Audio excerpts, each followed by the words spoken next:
Hello friends, ఇవాళ అయితే మనం మంచిగా బండి వేసుకొని పామన్న జాతర అయితే పోతున్నాం.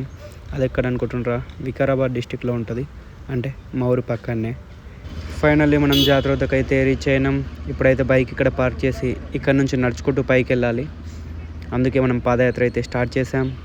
మనం నడుచుకుంటూ వెళ్తుంటే ఎడమ పక్కన ఇక్కడ స్వామివారి పాదాలను రాసి ఉంది. భక్తులైతే ఇక్కడ ఆశీర్వాదం తీసుకుంటూ ఉన్నారు. అలాగే చూస్తూ వెళ్తే కొండ చివరన కనబడేది స్వామివారి ఆలయం.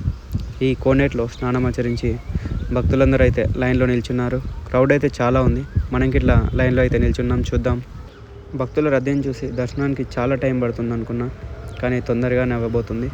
అప్పుడే గుడి ఎంట్రన్స్ దగ్గరకు వచ్చేసాం. చెప్పడం మర్చిపోయా కదా, శ్రీ రామలింగేశ్వర స్వామివారి దేవాలయం ఇది. ఈ ఆలయానికి సంబంధించి పూర్తి చరిత్ర మన ఫుల్ వీడియోలో ఉంటుంది. దర్శనం అయితే చాలా బాగా అయింది. ఆలయాన్ని చాలా బాగా అలంకరించారు పువ్వులతో. అప్పటి నుంచి జాతర అంటున్నా, దుఃఖనాలకి ఏం కనబడతలేవు అనుకుంటున్నా, అవన్నీ కింద ఉన్నాయి చూడండి. అందుకోసమే బలం కోసం బాదం మిల్క్ దాగి కిందికైతే వచ్చేసినాం. చూడనికే బాగుందని జిలేబీ తీసుకున్నాం. అట్లే బొమ్మలు తీసుకుందామంటే మా వాళ్ళు తిడుతూనే సైలెంట్ అయిపోయినా. అందుకే చల్ల ఉంటుందని సపోర్ట్ చేయకుండా ఐస్ క్రీమ్ తినుకుంటా మా వాళ్ళని అయితే ఆటో ఎక్కించిన. ఓ సెల్ఫీ వీడియో తీసుకొని పార్కింగ్లో ఉన్న బండి వేసుకొని ఇంటికైతే బాట పట్టినా. ఉంటాం అలా, బాయ్.